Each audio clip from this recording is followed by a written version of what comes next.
East Anglia, just years after they almost became extinct, they're in trouble again.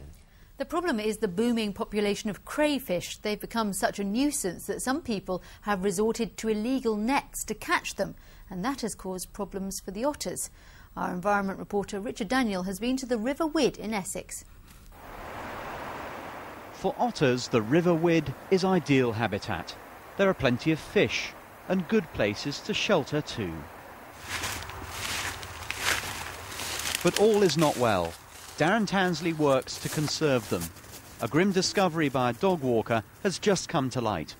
We've got a mother here and it looks like a cub beside her. They will have got inside this trap underwater and drowned. A horrid death. Yeah, not a nice way to go. Signal crayfish are a pest. It's illegal to trap them without a licence. The trouble is, crayfish are irresistible to otters. There may well have been bait in there or the crayfish themselves, and both are going to be very attractive to a young, inexperienced otter. So that's what happens as the cubs go in after this food that they can see inside. And of course they can't get back out of the trap. This isn't an isolated incident. There have been similar cases across our region. One theory is that people have seen celebrity chefs cooking up crayfish in the kitchen on television, and wanting to have some for themselves, they're going out and setting illegal traps. Pesticides were blamed for the otters' decline in the 1950s and 60s. Now every year they're growing in number, but not as quickly as they might. This is totally preventable. There's no need for these traps to be in the rivers. And so for me, this is actually more of a tragedy, I think, than finding them dead on the road. The otter's recovery is a conservation success story, but clearly threats remain to this elusive creature. Richard Daniel, BBC Look East.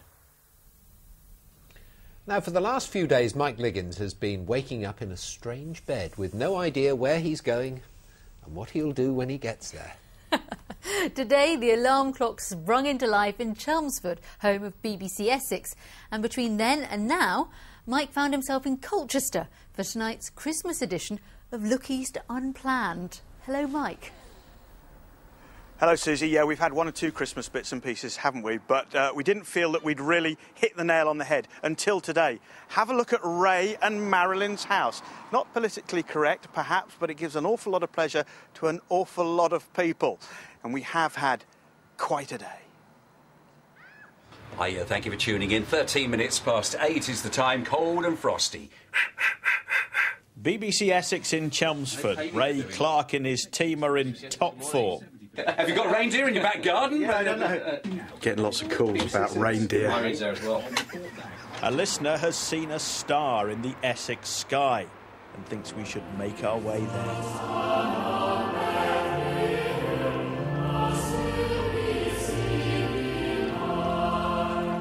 The model of Bethlehem, complete with Mary, Joseph and Jesus, is in All Saints Church, Southend. People do ask, when is the crib going up, and they get excited. We get children coming in to have a look at it from various playgroups, schools. It has become part of the Christmas life in this church. Jesus was born in a stable with a donkey. No reindeer, as far as we know, but after searching hard, we find some at Colchester Zoo.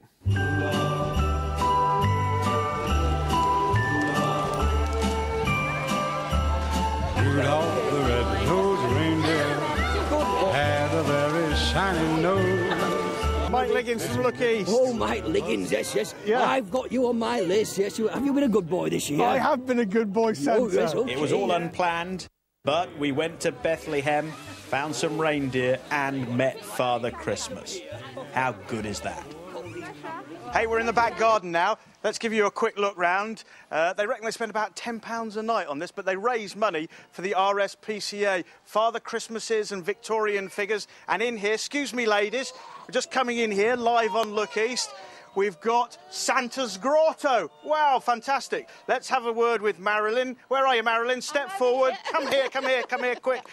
How many do you get most nights? All 40, 50 people on a good night. Yeah. And the weather's good. And Christmas Eve is mad, manic. Absolute manic, yes. Yeah, fantastic. Loads of people, lots of children. But raising lots of money for the PCA. Yes, definitely. Hope so, anyway. All right, well done. Well, we've got one quick message via Twitter from Jace. He says, when are you going to be the back end of a pantomime horse? You never know your luck, do you, Jace? Maybe Thursday. We look forward to that. Thanks, Mike. We certainly do. We've given Mike the day off tomorrow, but he will be back bright and early on Radio Suffolk's breakfast programme on Thursday. Listen out for him then and see whether anyone can offer him a horse, the front end. Well, yes. It looked very cold down there.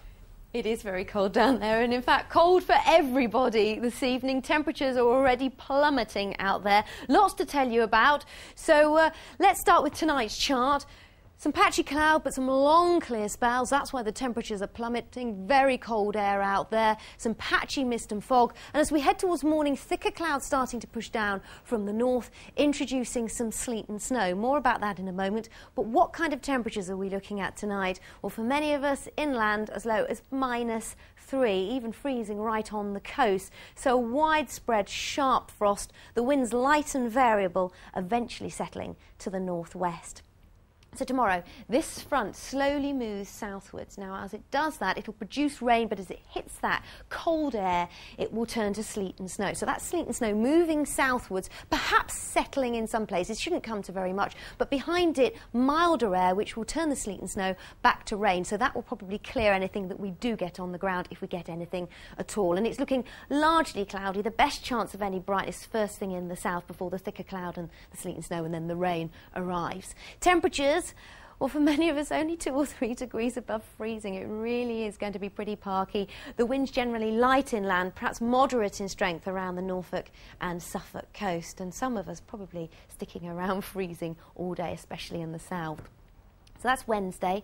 For the next 5 days, it stays pretty chilly, highs of only 2 or 3 degrees Celsius. Some days seeing a bit of brightness and sunshine, and always the further east you are, the more likely it is that you see some showers of sleet or snow. At the moment, they're probably not going to come to very much during daylight hours. The period of time we're really keeping a close eye on is Thursday night into Friday morning, when we could see some more significant snow showers, which could give some accumulations on the ground, more especially in the east parts of Norfolk, Suffolk and Essex.